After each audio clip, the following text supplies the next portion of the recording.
खुशी की नींद अचानक खुलती है। उसके चेहरे पर पसीनों की बूंदें थी। शायद उसने कोई बुरा सपना देखा था। वह अपनी नजरों से इधर उधर देखती है, लेकिन कमरे में कोई नहीं था। तो वह जल्दी से उठ नीचे जाती है और सर्वेंट से धीरज के बारे में पूछती है, लेकिन उसे पता चलता है कि वह घर पर नहीं है, जिससे उसे और घबराहट होने लगती है। वह जल्दी से मंदिर में जा भगवान के सामने हाथ जोड़ कहती है, शंकर जी, हमें नहीं पता हमारा मन इतना क्यों घबरा रहा है। प्लीज सही सलामत घर आ जाए वह। प्लीज भोलेनाथ, हम आपसे प्रार्थना करते हैं। परसों आपकी शिवरात्रि है और हम इस बार निर्जल व्रत रखेंगे। बस आप उन्हें सही सलामत रखिएगा। हमेशा हम जानते हैं वह गलत काम करते हैं। आपको जो सजा देनी हो हमें दे देना उनके बदले। यह कहे वही सर झुका खड़ी रहती है। तभी उसके कानों में बाहर गाड़ी की आवाज़ सुनाई देती है, जिससे सुन खुशी खुश हो जाती है और बाहर दौड़ कर जाती है। धीरज का खास आदमी टाइगर आकर दरवाज़ा खोलता है तो धीरज बाहर आता है और कहता है, दादी को पता नहीं चलना चाहिए कि मुझ पर अटैक हुआ था। भाई मेरी बात समझ। टाइगर धीरज की बात सुन बस अपना सर हाँ में हिला देता है और वहां से चला जाता है। धीरज भी अंदर जाने को बढ़ता है, लेकिन किसी का कॉल आने से वहीं रुक जा बात करने लगता है। खुशी अब धीरज को देखते ही दौड़कर उसके गले लग जाती है। अचानक ऐसे किसी के गले लगने से धीरज के मुंह से आह निकल जाती है, क्योंकि उसके बाएं हाथ में पट्टी बंधी हुई थी। उसे गोली जो लगी थी। वहीं खुशी धीरज के मुंह से आह निकल दूर हो जाती है और उसे देखने लगती है। तभी उसकी नज़र जमीन पर जाती है, जहाँ पर खून की बूंदें गिरी हुई थी, क्योंकि खुशी के ऐसे गले लगने से उसके हाथ में दबाव पड़ता तो खून निकलने लगता है। खुशी घबरा जाती है और कहती है, यह आपको चोट कैसे। यह कहे वह रोने लगती है। धीरज जो खुशी की हरकत से पहले ही शॉक्ड था, लेकिन जब उसका रोना सुनता है तो वह उसे चुप कर कहता है, अरे रो क्यों रही हो, मैं ठीक हूँ, बस गोली छूकर निकली थी मुझे। खुशी धीरज की बात सुन घबरा जाती है और रोते हुए कहती है, आपको गोली लगी पर कैसे और किसने चलाई आप पर गोली। खुशी का पूरा चेहरा रोने की वजह से लाल हो चुका था। धीरज खुशी को रोता देख उसे अपनी बाहों में उठा ले जाने लगता है। खुशी, यह आप क्या कर रहे हैं, उतारिए हमें, आपको चोट लगी है। खुशी फिक्र से कहती है। धीरज खुशी की बात को अनदेखा कर अपने साथ रूम में ले जाता है। धीरज खुशी को लाकर अपने बेड पर बिठा देता है, लेकिन खुशी जल्दी से उठकर धीरज को बिठा देती है और धीरज के कोट को खोल देती है और फिर उसकी शर्ट के बटन भी खुलने लगती है। वहीं धीरज तो बस मुंह खोल खुशी को ही देखे जा रहा था, लेकिन जल्दी धीरज खुशी का हाथ पकड़ लेता है। वहीं खुशी धीरज के इस तरह हाथ पकड़ लेने से उसे देखने लगती है। तभी धीरज उसे देख कहता है, धीरज, क्या तुम सच में यह करना चाहती हो। खुशी पहले तो धीरज की बात सुन पहले तो उसे नासमझी से देखती है, फिर उसे समझ आता है, लेकिन फिर वह कहती है, कोई बात नहीं, आपको चोट लगी है, पट्टी भी करना जरूरी है। यह कहे वह उसके शर्ट निकाल देती है। नीरज उसकी बात सुन उसे देखता ही रह जाता है, फिर मुस्कुराकर कहता है, अगर पता होता तुम इस वजह से ही सही मेरे करीब आती हो तो मैं रोज गोली खाकर घर आता। खुशी धीरज के मुंह पर अपना हाथ रख कहती है, यह आप क्या बोल रहे हैं, कोई ऐसे बोलता है क्या। यह कहे वह मूर्ति है जाने के लिए। वैसे ही उसका पैर नीचे एक और फिट पर पड़ता है और वह गिरने लगती है, लेकिन वह गिरती उससे पहले धीरज उसे अपनी तरफ खींचता है, जिससे दोनों का बैलेंस बिगड़ जाता है और दोनों बेड पर गिर जाते हैं, जिससे खुशी का सर धीरज के सीने से जा लगता है और एक दूसरे में खो जाते हैं। वहीं दरवाजे पर खड़ी रोहिणी जब देखती है तो गुस्से से उस ओर बढ़ जाती है। यह क्या हो रहा है यहाँ, रोहिणी कमरे में गुस्से से पूछती है। वहीं खुशी और धीरज के कानों में रोहिणी की आवाज जाती है तो खुशी जल्दी से धीरज के ऊपर से उठ जाती है। रोहिणी गुस्से से खुशी के पास जा उसे मारने के लिए हाथ बढ़ाती है कि उससे पहले धीरज उसका हाथ पकड़ लेता है। वहीं खुशी डर से अपनी आंखें बंद कर लेती है। यह क्या हरकत है रोहिणी? धीरज गुस्से से कहता है। अच्छा, जो तुम कर रहे हो सही कर रहे हो। मेरे पीठ पीछे इस लड़की के साथ रंग रलिया मना रहे हो। उसका क्या? रोहिणी भी अपना हाथ छुड़ाते गुस्से से कहती है। वहीं खुशी रोने लगती है इन सब चीज़ों को देखकर, और वह रोते हुए धीरे से कहती है, आप जैसा सोच रही हैं वैसा कुछ नहीं है। हम तो तभी रोहिणी गुस्से से कहती है, बस तुम अपना मुंह बंद करो। रोहिणी खुशी की बात बीच में काटते हुए कहती है, तुम जैसी लड़कियां लोगों का बिस्तर गर्म करना जानती हैं और कुछ नहीं। और कैसे? बहुत हुआ, तुम जानती हो किससे बात कर रही हो। धीरज गुस्से से रोहिणी का गला पकड़कर दीवार से लगा देता है।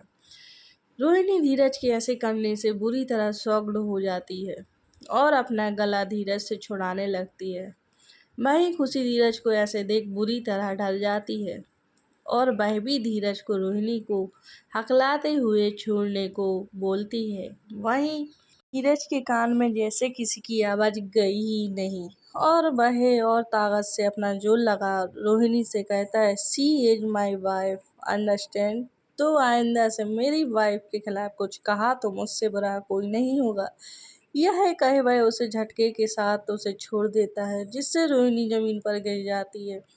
धीरज आप खुशी की तरफ देखा है जो डर से कांप रही थी। वह उसके पास जा अपने गले से लगा कहता है, शांत हो जाओ। वहीं रोहिणी जब धीरज को खुशी के गले लगा देखती है तो गुस्से में उठ जाती है।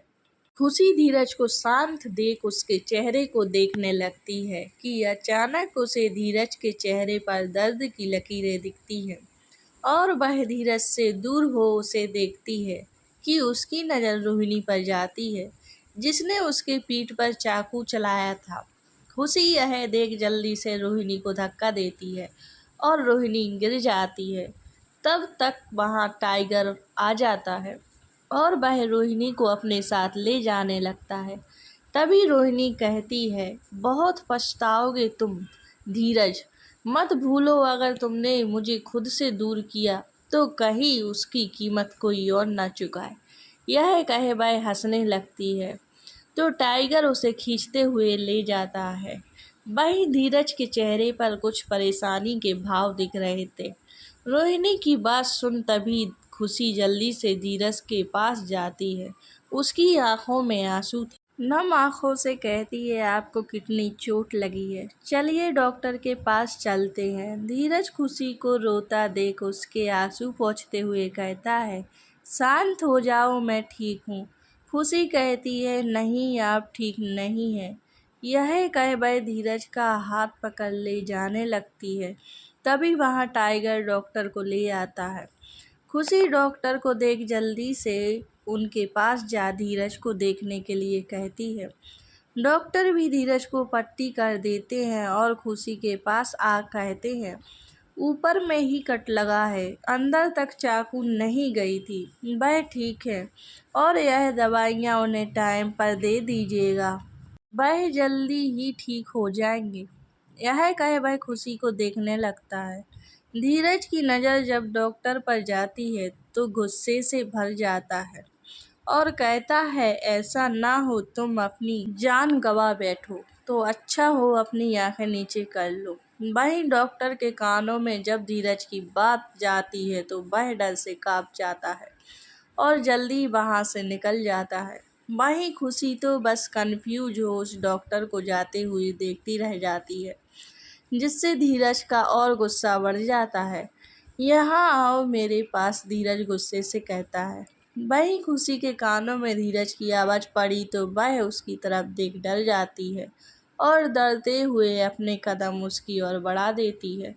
धीरज खुशी को अपने पास खड़ा देख झटके से अपने पास खींच लेता है। इससे खुशी सीधा अब धीरज के सीने से जा लगती है। उसे बहुत डर लग रहा था और क्यों ये खुशी ही जानती थी। वहीं धीरज खुशी को यूं डरता देख उससे पूछता है, आखिर तुम इतना डर क्यों रही हो? मैंने तुमसे कुछ कहा क्या? धीरज की बात सुन खुशी ना में सर हिलाती है, फिर डरते हुए कहती है, क्या आप हमें मारेंगे? हम पर हाथ उठाएंगे? धीरज कहता, आखिर मैं तुम पर हाथ क्यों उठाऊंगा? खुशी की बात सुन नासमझी में पूछता है धीरज। तो खुशी कहती है, घर में जब भी लड़ाई झगड़े होते थे किसी बात पर, तो पापा मम्मी को मारते थे, अपना गुस्सा मम्मी पर उतार देते थे। छोटी से छोटी बात पर वह उन्हें मार दिया करते थे। बिना गलती के भी वह उन पर हाथ उठा देते थे।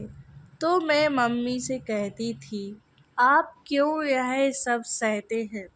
तो मम्मी कहती थी, वह उनके पति हैं। तो खुशी कहती है, अगर आप हमें मारना चाहते हैं तो मार सकते हैं, गलती हमारी ही थी।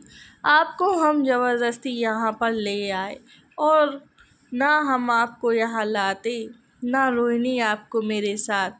देख, मेरी वजह से आपका और रोहिणी का सब खत्म हो गया। धीरज कहता है, हाँ गलती तो तुमने की है और इसकी सजा भी तुम्हें जरूर मिलेगी। और धीरज अपना हाथ उठा खुशी को मारने के लिए करता है, तो खुशी अपनी आंखें बंद दर्द से बंद कर लेती है। तो धीरज उसके गाल पर किस कर देता है। जब खुशी को ये एहसास होता है तो अपनी आंखें खोल और धीरज को देखने लगती है, और धीरज कहता है, तुम मेरी बीवी हो, तुम्हारा हक है मुझ पर। लेकिन खुशी कहती है, यह आप क्या कर रहे हैं? धीरज मुस्कुराते हुए कहता है, सजा दे रहा हूँ और क्या। खुशी धीरे से थोड़ा दूर हो जाती है और इधर उधर देखने लगती है। उसे समझ नहीं आ रहा था कि वह कैसे कहे। धीरज जो खुशी की हरकतों को नोटिस कर रहा था, वह पूछता है, कुछ कहना है तुम्हें? खुशी धीरज की बात सुने उसे देखते हुए कहती है, भाई हमें थोड़े से पैसे चाहिए थे, हम जब सैलरी मिलेगी तो लौटा देंगे पक्का। धीरज खुशी की बात सुन उसे ऐसे देख रहा है जैसे कोई बेवकूफ को देख रहा है। उसकी बीवी उससे पैसे मांग रही है, वह तो ठीक है, लेकिन लौटाने की बात पर उसे हंसी भी आ रही थी।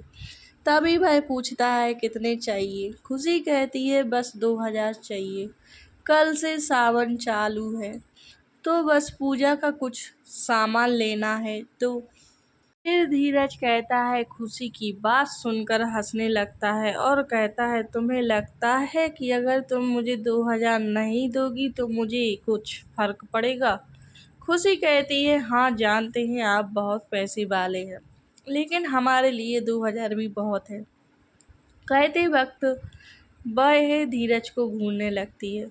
धीरज खुशी को ऐसे देख जैसे ही उसके करीब बढ़ने लगता है, तभी दरवाजा पर कोई नॉक करता है, जिसे धीरज चिढ़ जाता है और कहता है, कमिंग। तभी एक नौकर खाने का ट्रे लेकर अंदर आता है और सामने टेबल पर खाना रखता है। वही खाना देख धीरज का मुंह बन जाता है और कहता है, क्या डेली डेली साग बनाते रहते हो? चिकन नहीं बना सकते थे? आज संडे था। वही नौकर धीरज की बात सुनते हुए कहता है, वो क्या लगा रखा है? जो पूछा है वह बताओ। धीरज गुस्से से कहता है। खुशी नौकर को देख जाने को बोलती है और धीरज से डरते हुए कहती है, सुनिए। धीरज उसी की टोन में कहता है, हाँ बोलो। वह मांसाहारी चीज़ हमने ही मना किया है बनाने को। धीरज कहता है, और वह क्यों? खुशी कहती है, कल शिवरात्रि है तो नहीं बनेगा। धीरज कहता है, देखो मैं मना नहीं कर रहा, लेकिन मुझे चिकन खाना है। खुशी धीरज का हाथ पकड़ अपने हाथों में लेते हुए कहती है, बस कल की बात है, मान लीजिए ना। धीरज, ठीक है मान जाऊंगा, पर मेरी एक शर्त है। खुशी, कैसी शर्त? धीरज कहता है, मुझे एक किस चाहिए, दे दो तो मैं नहीं खाऊंगा। खुशी जल्दी जल्दी में कहती है, अच्छा हम नहीं देंगे, आप चिकन खाते हो। धीरज खुशी की बात सुन उसे हैरानी से देखा, फिर कहता है, पहली बार तो नहीं किया तुम्हें। खुशी कहती, पता होता तो हम करने नहीं देते, अपने आसपास भटकने तक नहीं देते। यह कहे खुशी जल्दी से अपने मुंह पर हाथ रख लेती है कि उसने अभी अभी क्या कह दिया था। धीरज खुशी की बात सुन उसे सूझने लगता है और उसकी कमर पर हाथ रख उसे अपने करीब खींच उसके होठों पर अपने होठ रख किस करने लगता है। वही खुशी हैरानी से बस उसे देखे जा रही थी। उम्मीद करती हूँ दोस्तों आप लोगों को ये भाग भी ज़रूर पसंद आया होगा, तो मुझे कमेंट में ज़रूर बताएं कि कैसा लगा आपको ये पार्ट, और मेरे इस पार्ट को लाइक ज़रूर कर दें और चैनल को सब्सक्राइब ज़रूर कर दें।